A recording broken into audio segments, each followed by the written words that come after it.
rise with the sun and a vision in view, where the skies are clean and the hearts are true.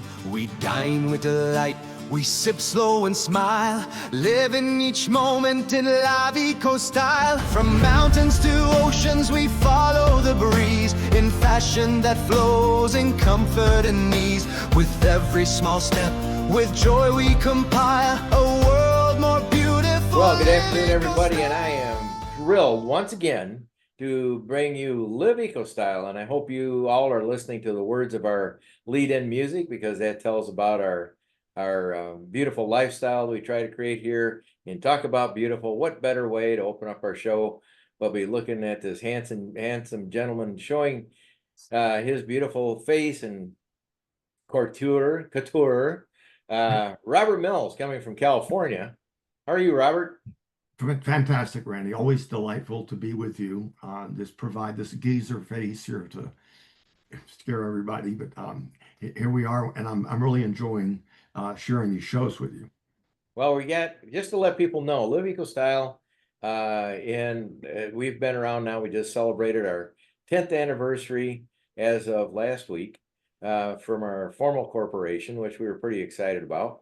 We're getting ready to go on our big Wisconsin trip. You can see in the background, for anybody that's under 40 years old, that's called a map. We actually used to use those up on the wall. You can see where the counties are and the roads are and highlights, but that's a map of Wisconsin. And we are going to be starting at the bottom of that come this Wednesday with our travel team. And we're going to be traveling the full state all the way up to Lake Superior and then actually getting on a ferry. So just to give you guys just a brief highlight, we're going to be going to Ishnala on Wednesday night. So our friends there, please prepare table 15, the #1 table in the state of Wisconsin. I've had many dinners at, overlooking Mirror Lake, just south of the Wisconsin Dells. And if you're ever up in that area, go to Ishnala. Best diner, no reservations, great bar, great history, log cabin surroundings, and it's ideal. But it's also the best food. We're going to stay in the Dells and sort of do those things we did as a kid. And then we're going to go head up, Robert, to our friend Bob Aldrich's cabin. Oh, yeah. Yeah, for a couple nights. And in his very eco-minded cabin that's off-grid, solar panels on the roof. So solid from sound, you can't hear a dang thing. And when it comes to Robert, that's a good thing late at night, because you can just shut the door and turn him off. So, not kidding. But Robert's a great guy. He has a beautiful cottage on a beautiful pond. And just briefly, we're going to go to Madeline Island, which is a ferry trip just in Lake Superior.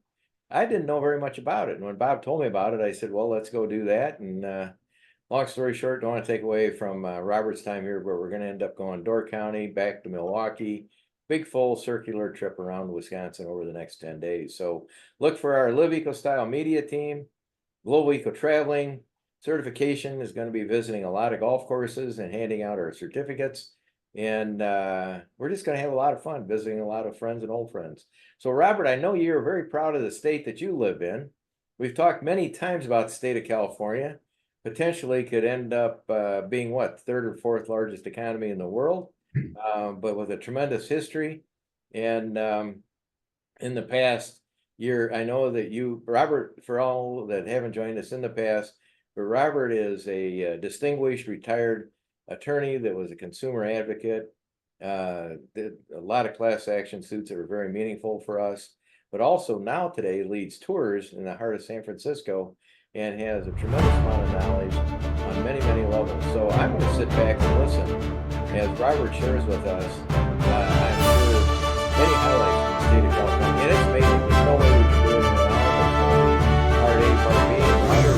With the sun. California has opened its doors. The Golden Gate is now working and nothing is shaking. So I'm prepared to sit back and relax, have a Diet Coke, and you take me down the path to the beautiful, shaky state, California.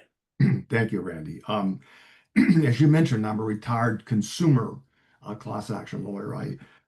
For 30 years, I represented the victims of fraud and malfeasance and being ripped off by big corporations. And at one point I had 19 lawyers that worked for my firm, and we collected over $4 billion from for consumers, investors, employees, and regular people like you, viewers. And during this time, for 22 years, I flew sick kids from remote areas in California and throughout the West to metropolitan hospitals in this organization called Angel Flights. I flew them in my airplane. And I've been involved in nonprofits since I retired.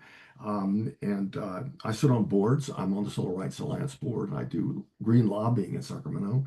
And for 8 years, I've been on the San Francisco City Guides board, and I recently termed out. And I lead and help them curate some of their history tours. And so I'm a volunteer tour guide. I lead tours for the city of San Francisco and for people all over the world. The organization I lead is called I lead the tours for is called San Francisco City Guides. And we were established 47 years ago. There are 350 of us. We're all volunteers. There's a huge demand to be a city guide, even though it doesn't pay anything. You have to drive in and pay to park, and I paid $10 to cross the Golden Gate Bridge, and you have to take a 4-month training course and pay money to do it for nothing. But there's a lot, there's so many people want to do it. We can only take a third of those that volunteer. But we have tours. If you're ever out here in this neck of the woods, on every conceivable topic, history, architecture, Golden Gate Bridge, Chinatown, the neighborhoods, Golden Gate Park, everything. And 40,000 people a year take these tours. If you go to our website, SF City Guides or SanFranciscoCityGuides.org, you'll see all about it. Okay, so recently, we used to be under the auspices of literally of the agency of the city, and we've got to the point we need to be kind of independent for a lot of tax reasons. So I helped turn the organization to create its own 501c3, become our own independent nonprofit, and that's what we are today. Leading these tours from people all over the world that come and they ask me questions. Tell me about this California that I'm here, and what I discovered is that a lot of people don't know anything about California. They don't really understand. It's a very misunderstood place, not least by Californians who don't understand it. So I'm going to take you, dear listeners, on this fun, romping tour about California. And you're going to learn stuff that you're amazed about. People, the one thing I heard over and over again, including from Californians who come on this tour, I had no idea when I tell them some of these stories. So to be a little flippant, the biggest misconception about California is that it is a place. Okay, it's not a place. A place is something that you can say is like this or it's like that. Like, for example, Iowa or North Dakota or Kansas City. San Francisco's not. California's not a place. It's a realm of regions. Each one of these regions is vastly more different and distinct than even its adjacent regions than any place on Earth.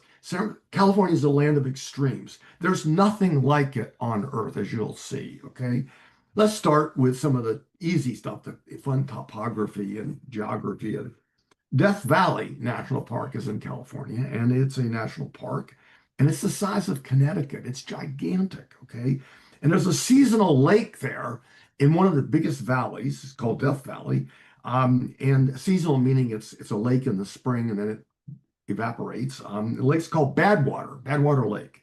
It's 282 feet below sea level, which makes us the lowest place in the whole Western Hemisphere, North and South. And it's also the hottest place on Earth in the summer months, okay? It routinely over 120, and we've had 134 degrees recorded there. And towering over Badwater Lake on the west side is this giant peak called Telescope Peak. It's 11,043 feet above sea level. I've climbed it a number of times. And from the summit of Telescope Peak, you can look right down and you can see Badwater. It's right underneath you with this escarpment going straight down to below sea level, the fourth biggest in North America. And then you can look off to your left and you can see Mount Whitney, the highest place in the continental United States. And you can see ice, permanent ice on it. So there's the lowest place in the Western Hemisphere, the highest place in continental United States. And you can see ice on one and it's 120 degrees on the other. And there's a foot race, Randy, every year in Death Valley. It starts at Badwater. It's called the Badwater Ultra Marathon. It's a fascinating race. Of course. And you can read about it online. And it starts at 282 feet below sea level, where it's 120 degrees. And it's a foot race. And it goes 135 miles to the Whitney Portal, which is where the trail goes on up to the summit. They used to go up to the top, but they imposed quotas on Mount Whitney. But it does go to 8,300 feet. Okay. And this last year, this in July, I followed it, and this Norwegian guy won it in 21-hour time, 21 hours and 47 minutes. He runs 135 miles, ends up at 8,000 feet. That's over 6.2 miles an hour, almost, I was just doing that math. I was going like 5-6 minutes a mile. That's I amazing. mean, but that, for 21 hours and 47 minutes, That's crazy. So Death Valley is the driest place in North America. The Atacama Desert down there in Chile is the driest place on Earth. But in Death Valley, it's only 2 inches a year on the whole thing. And Let that's me put that time in perspective, okay? 6-minute miles. yes, When a young man hits high school or junior high, if they can run a quarter mile and break 60 seconds, giving it their all, and being youthful is, let's say a freshman in high school, that's a really good time. If they can run a 52-second quarter, that's a that's great time. I think the world record in the well, they don't run the 440 anymore, but the 400 meter, I think, is 42 seconds. yeah, that's about right. Yeah. So you're talking a guy that's running for how many hours? 21 hours and 47 minutes. Yeah, that's a 75-second quarter. He's adding 15 seconds to that kid that's running full blast one time and exhausted. He's doing it for 21 hours. This is a Norwegian guy. That's And incredible. it wasn't just flat like a train. Right. End up at 8,280 feet above sea level from below sea level. I mean, That's unimaginable. this woman just did the Pacific Crest Trail. You're familiar with that? It's about 2,153 miles, I think. It starts in Canada, goes to Mexico, down the mountain tops. Right. And she did it in 47 days, which was 54 miles a day. That's incredible. Crazy. And for 40 some days, how do you do 50 some? I mean, I do a lot of mountaineering and and I can tell you that, 30 miles in a day is a killer. Okay. I mean, and after that, you want to put your feet up for a week. This woman did it 54 miles a day, every day for 40 some days, nonstop. I mean, so It doesn't, I mean, you think about elite marathoners, of course, the winners are around the 2-hour mark. And if you're at a 3-hour mark for 23 miles, that's a marathoner that trains all year to get to that 3-hour mark. And this is 5 times that long, Randy. Yeah. And it goes up, and it goes down, and it's 120 degrees when you start. I mean, and another thing that along this ultra stuff, is that it used to be that became very popular with Mount Whitney for people to come up there and climb it all in one day. They go up and down all the way. It's 22 miles up to the top and back in a day, and that's where most of them do it now. That make it. Only about a quarter make it, but all the way to the top and down. And now the new thing is you go all the way to the summit, come back down, and turn around, and do it again. They climb it to the twice, and they can't do it in a day. It takes more than a day, but they're jogging practically up and down. I've climbed it 3 times, and I got to tell you, it took me days, and I felt like I was anyway. It sort of, like it sort of deflates you a little bit to see somebody when you do this big achievement, and then somebody does it 3 times faster in half. Does not deflate me. That is, I looked at my to-do list. It's not going to be to done ever. Incredible. So back to Death Valley, not a drop of rain falls in lots of it for years on end. 2 inches a year for the whole thing. That's mostly in these higher regions where the Pacific moisture hits way up high, and then it creates a rain shadow in areas behind it. There are places it hasn't rained in years and years and years and years. And in contrast, in California, along the coast, there's a lot of areas where it rains over 100 inches a year in the coast. And the lowest humidity in the world was recorded at the University of California, Berkeley Research Station in the White Mountains. You can see from this peak in Death Valley. But it's since then been supposedly topped by this recording in Iran, where they measured it at 117 degrees Fahrenheit, which I think is not quite, it's just cheating a little bit with what, you know. But there in the White Mountains is the oldest, you can see from Death Valley in California, is the oldest living things on Earth. The bristlecone pines, there's some are 5,500 years old, a lot of them over 5,000. And then the biggest trees on Earth are there in California, and the sequoias, you can also see the mountains there. And the biggest one is called the General Sherman tree in Sequoia National Park.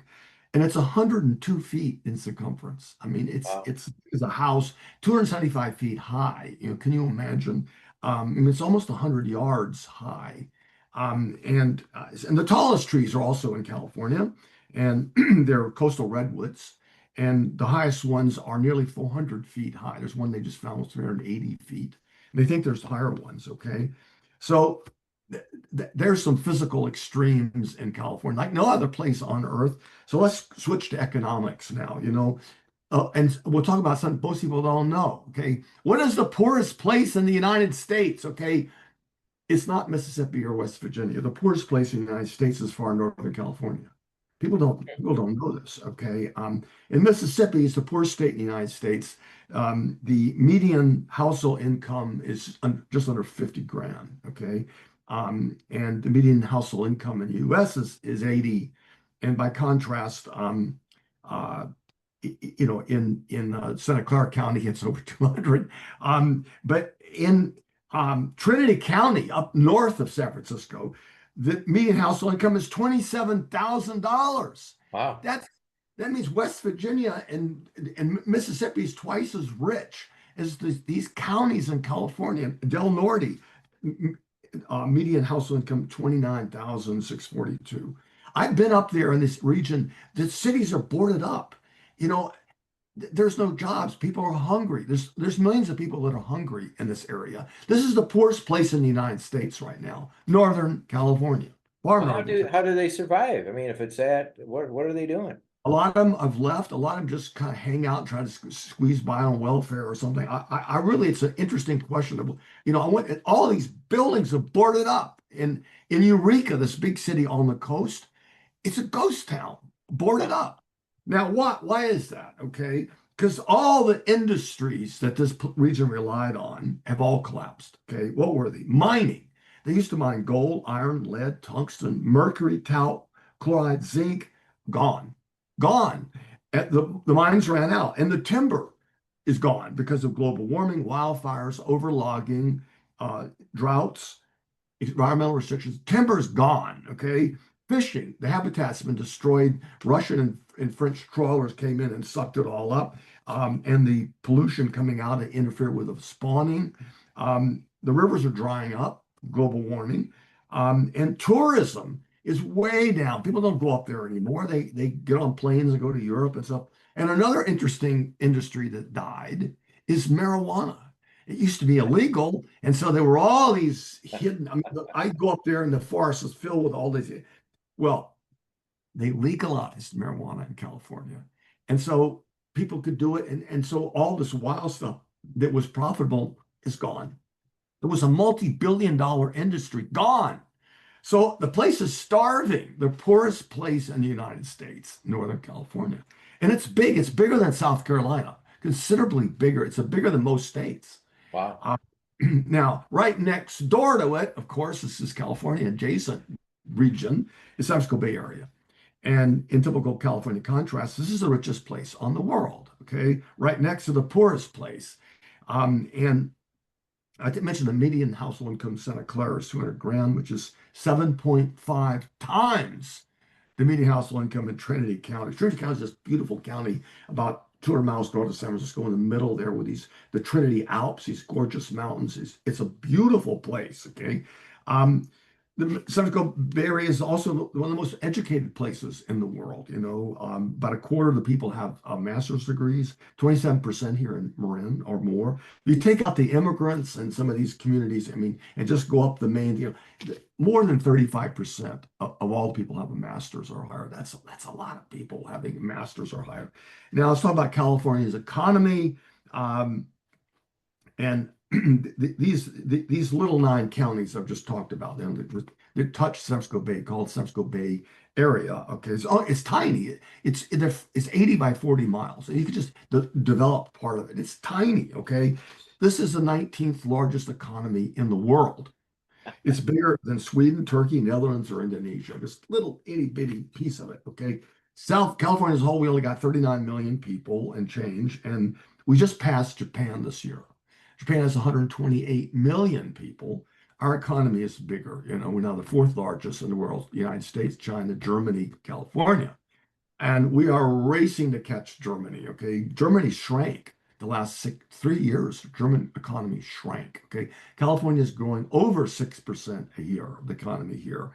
And last count, we had a GDP of 4.3 trillion. They had a GDP of 4.8 trillion. So you better keep these statistics hidden, because I'm telling you, there are tariffs coming. Tariffs are coming to the economy.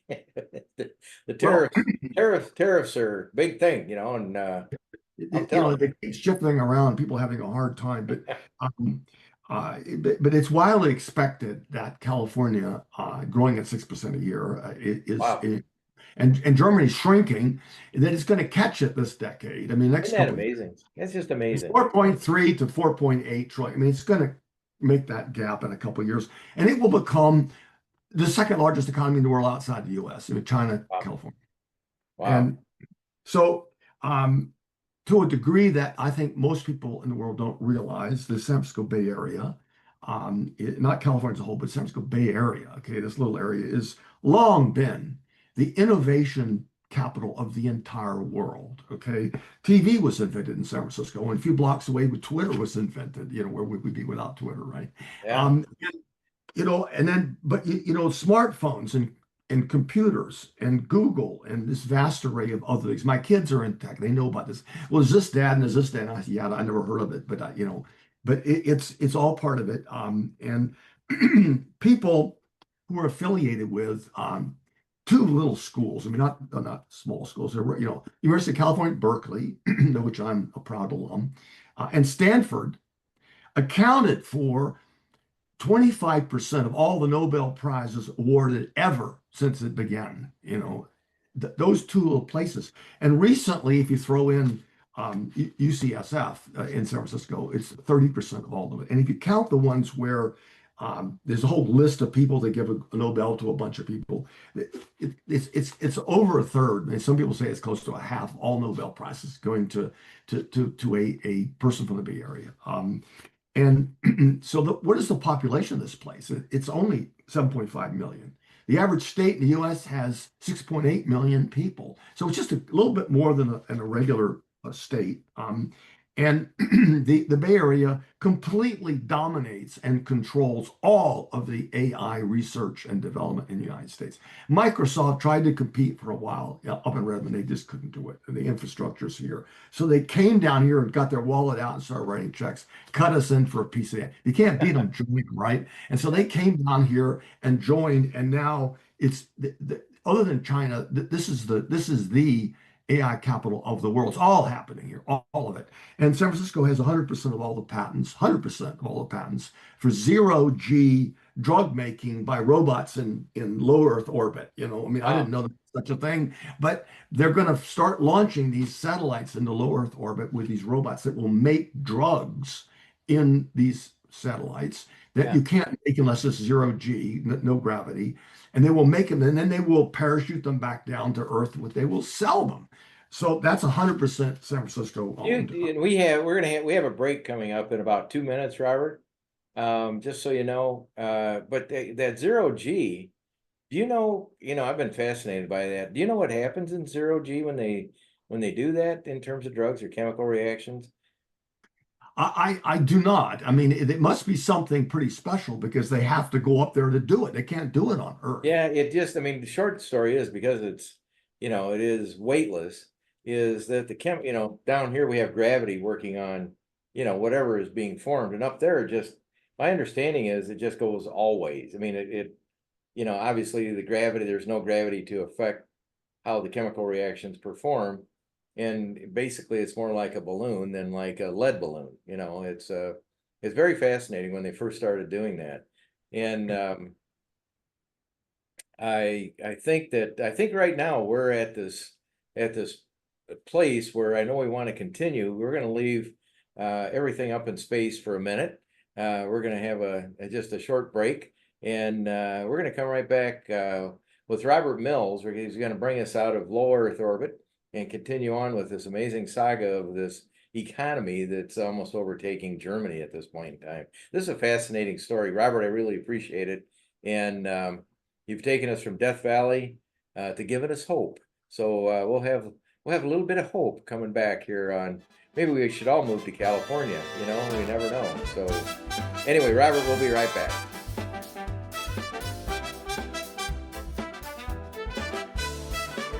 Well, we're all coming back right now. Robert Mills has pushed the ejection seat. I have returned, and Robert, continue on. Take us from low Earth orbit to what comes up next in California.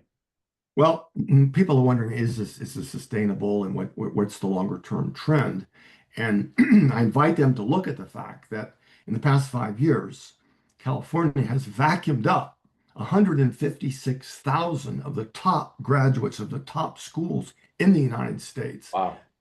Graduates at those local universities and states spent a great deal of money educating those people, and they left and they took that education and they came to California, mostly the Bay Area, because this is where the top jobs are. And so they're brain draining the rest of the country, and they're actually brain draining the world, and they're coming here from everywhere. One half of all the graduates of Stanford Business School are foreigners, half of them. Wow. And daughter went there, and she has these friends now. They're all really close, especially the women. And so she has friends all over the world, and she can just go, and she goes to Europe and stay with them, And so, one of the major reasons that prices of homes have stayed so high in this Bay Area, which is one of our Achilles heels, it costs so much to live here, But in a capitalist economy like we have here, everything goes to the highest bidder, Sure.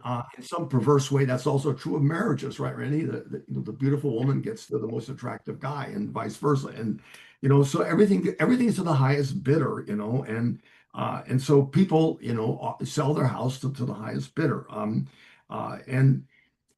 So one of the things that you see about, I mean, when I was younger, I had a securities firm that I had 450 reps, and I set up this platform that traded limited partnerships. Is some little esoteric thing of the way. And I went to Wall Street to get money for it, and that's because that's where the money is. And when I was there, I was shocked at the degree of just how much resentment and jealousy there was toward California. Really? I'm from Carolina, and it was, and I've seen it, if you're from California, you pick this up, and nowhere is it more evident than in the right wing media, because they really think California is a super liberal thing. We'll talk about that in a minute. It's not really true, but anyway, ever since the gold rush, I mean, the people have been jealous of California. People who are jealous don't always know they're jealous, but they resent it, So recently, for the first time in history, everybody. Oh, hold on just a minute. I tied into it.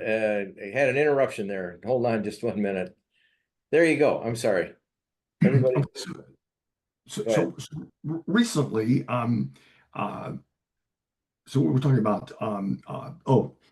for the first time in history, ever, the number of people in California started going down slightly.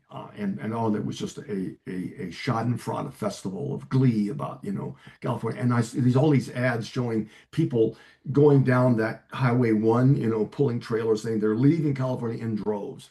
I don't know what a drove is, Randy, but they always say that they're leaving in droves, and that highway goes north-south. It doesn't go east. So it's but if you look at what's actually going on, there's a churn in every state. Okay.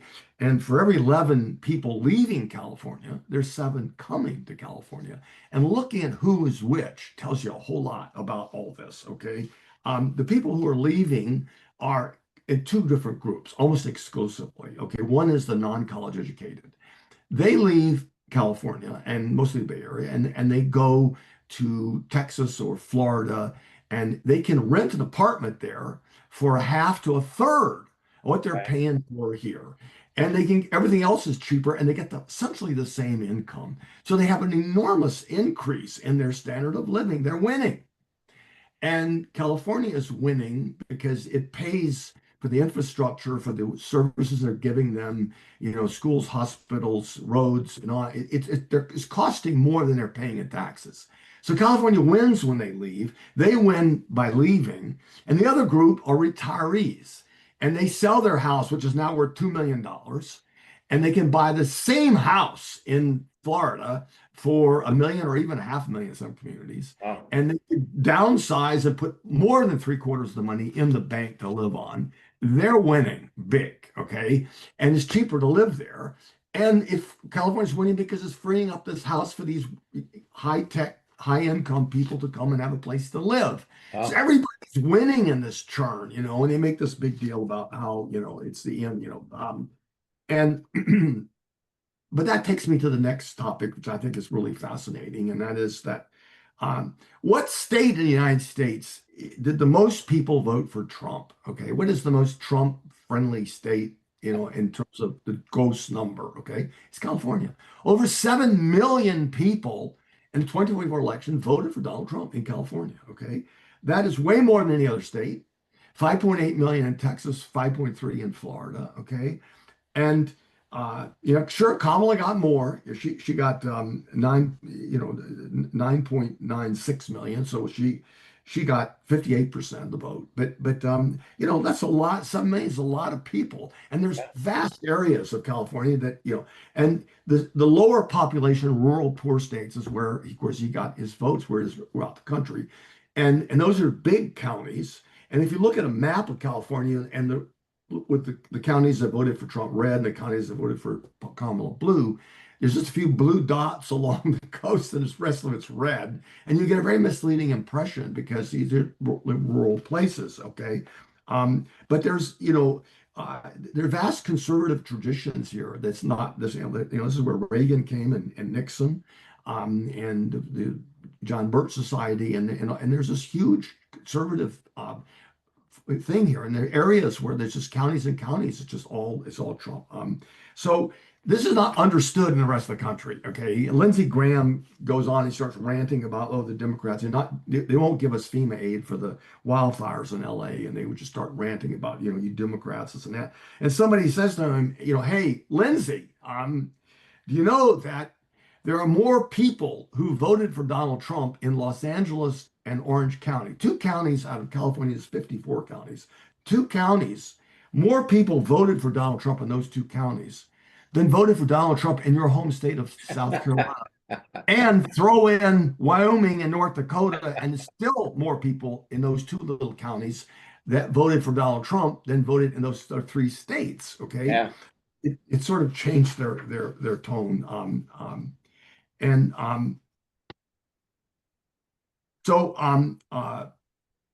Well, it's amazing while you sit there and gather your thoughts. Our good friend Jan Westcott and West that live down in Asheville. Yes, yes, I don't know yes. If you saw what she posted, the devastation, the aerial views of what happened to Asheville before and after the great Helene hurricane the past couple of days. And you wonder, about federal funds coming in and helping and so forth and so on. I mean, that you talk about devastation, it just literally washed away property, washed away, roads and, areas that people had their homes on. And when you talk about that part of the country and just the government walking away, and when President Trump came to California and he blames everything on crazy stuff like the water was being held up north. I mean, just takes up stuff and no one lunacy, and then offers no help. And now he comes out this week and says, I think 2 days ago on his social platform, that he says now he just hates Trump followers anyway, doesn't need them anymore. Well, think of the millions of people in California mentioned. Let's put that up on a billboard. Hey, he hates you now. So he left you with burnout scars. He left you with, I guess your water is still up north somewhere, and now fighting with your governor. Other than that, it's been a great relationship, I mean, the idea that you're going to tell a state like California, which pays $92 billion more into the federal government than it gets back in taxes, okay, and you have states like South Carolina and Louisiana with our great Speaker of the House, Mike Johnson. They're the big welfare queen of them all, and they get a lot more federal money. They love to talk about how they hate the federal government, but they get a huge amount more from they were welfare queens than they put back in. But they want to punish California, which had a fire, which was, because of climate change. And they want to punish them because they're Democrats. And, why do we come to in America when we punish people? Innocent. I mean, the people whose houses were mostly Republicans in this area. That's what's so interesting about it. And we want to punish them because of what? I mean, are we going to get to the point now where the Democrat comes in and says, I'm not going to pay for disaster relief if it happens in a Republican state? I mean, well, if we go back and remember early this year, they decided FEMA had no place. FEMA is going to be now nothing that is needed. Well, then in the heart of Texas, that horrific flood that happened here 2-3 weeks ago, 4th of July weekend, I believe. And he goes to Texas really with hat in hand going, yep, it's wet here. Well, have a good day. And that basically is like, Governor, it's all yours. And, hoo-ha, and that's it, because FEMA is going to run out at the end of the year. And, you can't even explain the disaster that Doge was. And you know what? They can't find any of their, what were they looking for? Criminal behavior, social, and I don't know what it was. All it did was let kids starve over in Africa because they had food sitting in locked areas. How would you like to go to bed at night? And excuse me, I'm going back and pontificating, but he was telling today, I heard his speech when he was in press conference over in Scotland about how they're trying to feed the kids and people in the Gaza Strip. And I was like, well, what about the kids that died due to you leaving USAID food locked up? That could have been fed and could be alive today. It's so hypocritical. And now we're getting back into another show, things that we did. But I'm just sorry. I mean, everything that California has, the rich rewards that we have, we should treasure in the same way that we should in Illinois with Chicago, and they just end up being abused and, not really appreciated. And California is very sensitive to something that like a lot of Americans don't really fully appreciate, which is that in 1787, we had this Constitutional Convention in Philadelphia. And at the last minute, a bunch of slave owners showed up and displaced some of the other people planning, like James Madison. And they said, we're not going to go along with this new country that you're trying to form here, unless slaves count as persons for apportionment of the seats and their property, so we can get them back if they run away. Okay, we want it both ways. We want them persons, but they can't vote. They want them persons for our votes, our apportionment, and we want them as property. And so it brought the whole convention to a standstill, because there were 200,000 slaves in Virginia. It was more than the voters in New England. And they said, wait a minute, we're already outvoted. Are we going to join a country where we can be outvoted by the slaves? I mean, and of course, slaves are not voting, but they're giving votes to white people. So they was about to leave. They didn't want to. So the Connecticut delegation went to the Virginians and they said, what if you make a deal with you guys? They had a long talk with them, and they realized that these guys that had showed up didn't know what the hell they were doing, and they didn't understand what a bicameral legislature is, and so they said, "Well, tell you what, let's do. Why not? We'll give you we'll call it 3/5, okay? Slave count 3/5 for apportionment, and we'll give you the property thing because they knew it couldn't be enforced anyway. And in exchange for all that, okay, you give us." You agree to limit each state to 2 senators, no matter what the population is. Like Virginia's only going to have 2 senators. It had 500,000 whites, 200,000 slaves, and say Delaware had like 90,000 people total, no slaves. And so you're only going to get 2 seats in the Senate. But they didn't understand. They accepted the deal. Okay, it was called the Connecticut Compromise. It went into our Constitution, and they took out part of it in the 13, 14, 15 amendments in the Reconstruction about the slaves being people and counted for apportionment. but they didn't take the two states, the two senators per state out. And so we today live in the shadow of this racist thing. And so California has two senators, and it has more people than almost half the states, cluster combined.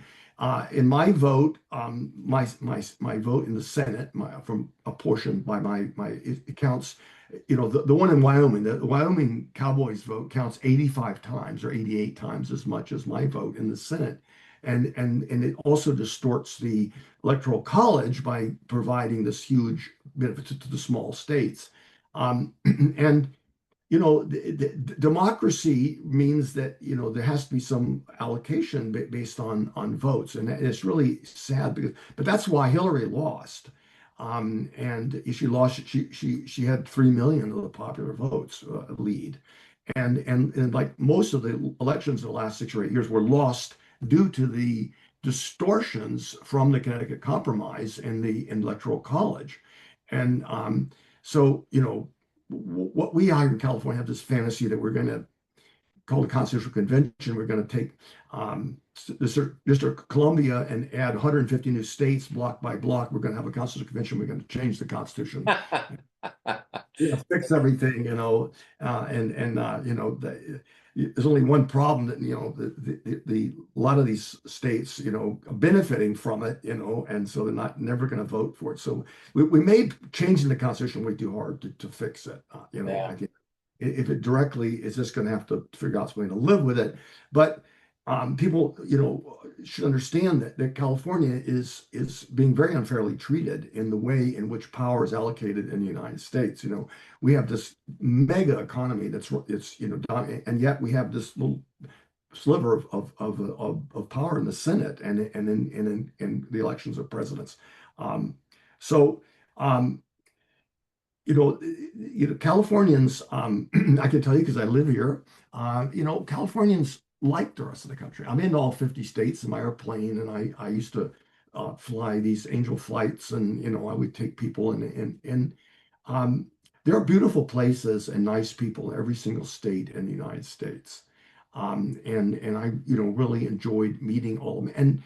But one of the things I've noticed is that a lot of people in these rural states, the MAGAs especially, they have this image in their mind, it's fed to them by Fox, that the liberals in California look down their nose at them. And they don't. They're worried about how they're going to get their kids through college and how they're going to retire, and they have their own worries and whether the world is going to burn up from climate change. And they're not looking down their nose at the rest of the country. They're not even thinking like that. But boy, they come on the tours. I give these tours, and people come from all over the world, and they engage me on these subjects. And it's a fascinating conversation. I'm very polite with them, and I say, well, tell me more about that. What's the basis for your thinking about that? And it really gives me an insight into what people are thinking and how they're thinking. And it's you and I have talked about this, Randy. It's a tremendous indication of the poverty of American education. That people. I mean, my European friends, my brother lives in Switzerland. He comes over and talks and meets Americans. They're mocked. We're mocked in Europe. Have been for a long time behind our backs. And not because of Trump. It goes before that. But how little Americans actually know. And it doesn't seem to. I mean, Tommy Tuberville, the coach, the senator from Alabama, he gets up on the floor of the Senate, and he goes on and on and on about the two branches of government, and there's three, as you know. And I would have thought that one of his colleagues would get up and run over and say, Tommy, careful to coach, it's three, All right. He just sat there and went on and on and on. And this shows he never looked at the Constitution his whole life, And Well, I remember traveling to Europe back in the mid 80s. And it was so funny and so enlightening. And I think everybody should go. And we had a beautiful hotel in downtown Paris, just off Champs-Elysees, about a block. And I got to know the young ladies that were giving us our keys in the morning. And, they keep your passport. Who today would ever hand their passport over to anybody and have the hotel hold it? But that was a tradition back then. And anyway, she said, well, we know that America is just like we see on that show, Dallas. How big is your house? And I'm like, excuse me? Dallas, you think we all live that way? Yeah, yeah, no, that's the way it is. And I go, no, not at all. That's just a TV show that they got hooked into. But even back then, when we went to Europe, the thing was is that people thought that, dress conservatively. Don't go there like Europe is an e-ticket at, well, what used to be a e-ticket at Disneyland. They're not there to treat you like you're there for on an economy ride somewhere. They're there opening up their livelihood to Americans to come in and respect, their culture. And even back then they said dressed like a European would dress, which is a little bit more muted at the time, and not red Jordan sneakers and all the things that were, would identify you as an American. Well, that was then. And now when I talk to my good friends that go over to the golf events that they go to, and of course, Scotland and the recent British Open and the Scottish Open, our friends that go over there and celebrate the world of golf. Well, there might be a pint of beer here or there. It's going to make that joyous celebration among friends. That's a little bit different than the cultures, but they still say people have a respect for the people that live in the United States, but not for, what's happening on the world stage coming from the United States. They are sort of separating out people from our government. Well, they now it's getting harder to do that, and they see, what's going on here. But take three basic, facts that are at the heart of much of these debates that go on. One is climate change. Behind me is Mount Tyndall, named after this Irish physicist. I'm Irish, so and I've climbed this mountain, and he discovered the mechanism of climate change. So people have known for since the Middle Ages that the ice came and went, and used evidence of it there in Europe. And he figured out the greenhouse effect of carbon dioxide. And then he went and saw volcanoes erupting and measured it and realized that the carbon dioxide was coming from volcanoes. And that made the earth get warmer and the glaciers retreat. And then plants and trees take it out of the atmosphere, sequester underground coal, oil, and gas, and it gets colder and the glaciers come back down. That's climate change. A third grader can understand it. And I've never met a mag who's ever heard of Tyndall or understand it. And they say it's a hoax. And I say, well, what's a hoax about it? Why wouldn't taking 100 million years of carbon that it created from this natural cycle that's been going on for a billion years and just dumping it into our paper thin atmosphere? It's only 3.5 miles thick at sea level pressure. Dump it in there. And, why wouldn't that cause some massive global warming that maybe, and they just stare at me like, I've never heard such a thing. Well, today in the press conference again, the president was trying to tell people standing there that they should go and look at their oil reserves that they have. He said last week that they really have too many windmills that cause too many problems in society, killing birds and causing cancer, that they should knock those down in Europe. He still, has a problem with the Paris, climate accords happened actually in Paris, that people are still signed up for those in global warming. But today he's in his press conference telling them to go, dig, and get that oil out of the ground. Drill, baby, drill. Yeah, and trying to take global warming to Europe. And I'm like, seriously, this is the thing you're going to talk about over in Europe when you just have somehow. He still thinks Europe's he signed a 15% tariff agreement today, and he still believes that they're the ones paying the tariff. It's insane. It's insane. Well, the climate world is very worried about where we're headed. Every year is the warmest year than the preceding year, and you can go. They took ice samples out of Antarctica and all kinds of places, and they were able to trace and track the carbon dioxide going up from volcanoes and going back down. They can measure volcanic eruptions by taking the layers of sand that were, or these, stuff that were emitted by the volcanoes, and they can just correlate it all, and they can track, to several decimals, the carbon dioxide going up and down and how it affects climate. And it's going, and the thing that is not talked about very much is that once you put all those billions, when they first set up the measuring thing on Mauna Loa, remember on the Big Island, in the National Geophysical Year 1957, they put up this big laboratory there to measure the carbon dioxide in the atmosphere because it's a great place out there in the middle of the ocean, free of polluting sources. And they determined there that the carbon dioxide had gone up 25% since 1750, which was the beginning of the Industrial Revolution, gone up 25% to 1950. It's gone up 25% since 1957, and it's going up like that as these other countries, Brazil and China and other places start getting cars and begin to pollute. China's got all these coal-fired plants going on. And so as the world is going, it's the amount of carbon is soaring up. And so, how long is it going to take to get this out of the plants and trees take it out, but it could take thousands of years to get this carbon back under the ground and out of the Earth's atmosphere. And so once it gets hot to a certain point, it's the oceans are increasing. There's been a heat sink effect of the deep currents, building up, concealing the increases that comes along. It's going to erupt out at some point. And it's going to cause, California to become a desert. It's going to cause the Midwest to be torn to pieces by tornadoes and the East Coast by hurricanes. But it's going to be too late then. I mean, Well, our grandchildren are going to say, "Where were you?" And right. And again, you go offshore, and again, we diverted back into our Live Eco Style bloodline. We're talking about California, but it's passionate. This is where we live. This is about all the good things in life. And when we celebrate that, people, that phrase was coined. I was at the FedEx tournament 3 years ago, and a young lady's going through a food line, and she says, "Well, what's Live Eco Style?" And I said, "Well, we talk about, dining, sipping, travel, health, recreation, family, sports, and fun, and spas." And she goes, "Oh, all the good things in life." And I go, "Yeah, do you mind if I use that?" But California, today we're going to have to come back to this next week.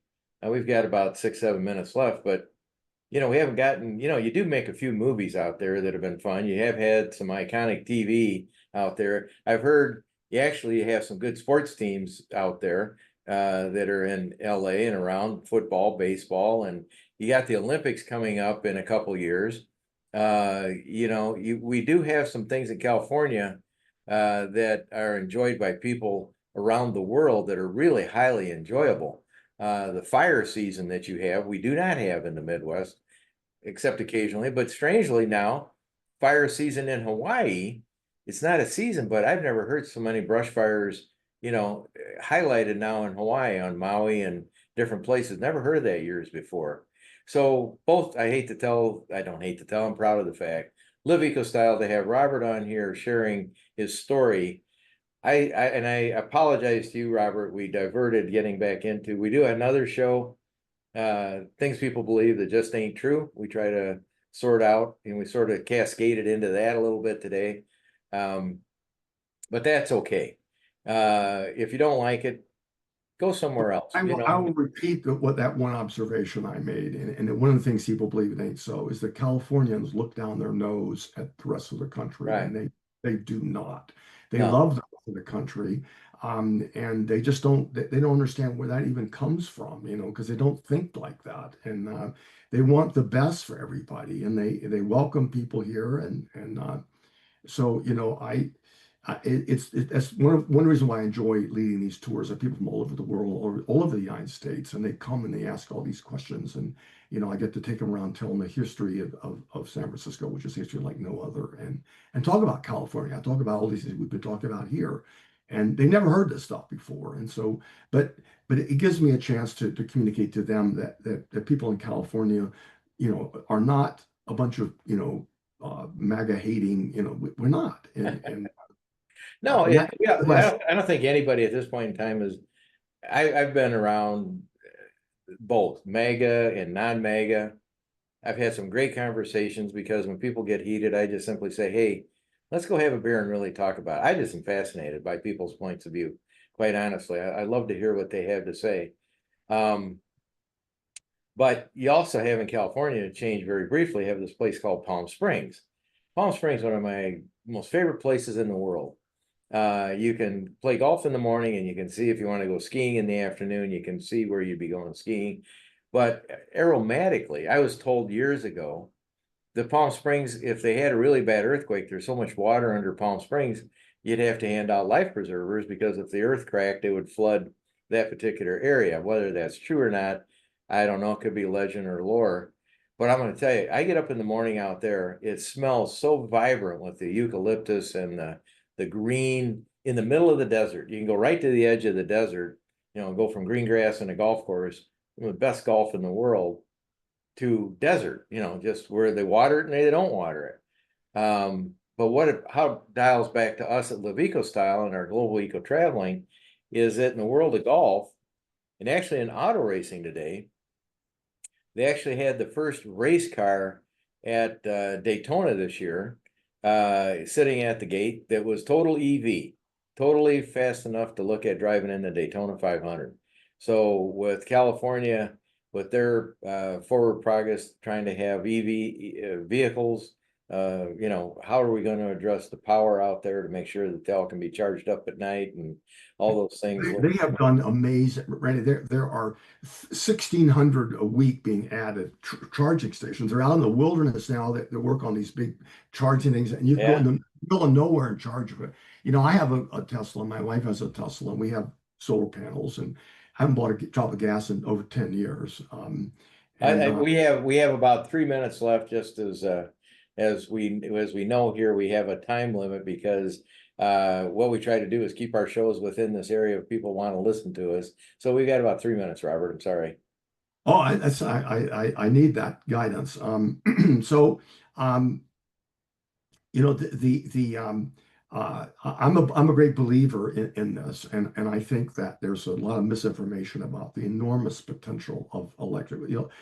Recently, this huge threshold was crossed where electrical power is now cheaper than fossil fuel power, Yeah. and there is the cost of the mechanism. I have to pay 20 grand to put the panels on your roof, but it will produce power cheaper than you would pay off the grid. And you just have to amortize the capital investment. That tells me the future is going to be, as much as they try to stop that. We have a saying in the Civil Rights Alliance that I'm on the board and I lobby, that every electron generated on my roof is one utility can't sell me. And so the utilities are giving money, in America we call bribes paid to politicians by specialists. We call them campaign contributions, and they work. And so we're seeing these campaign contributions paid to thwart the electrical power, but it's too late. Robert, I love you. I love this passion. Next week, we're going to come back on our next episode.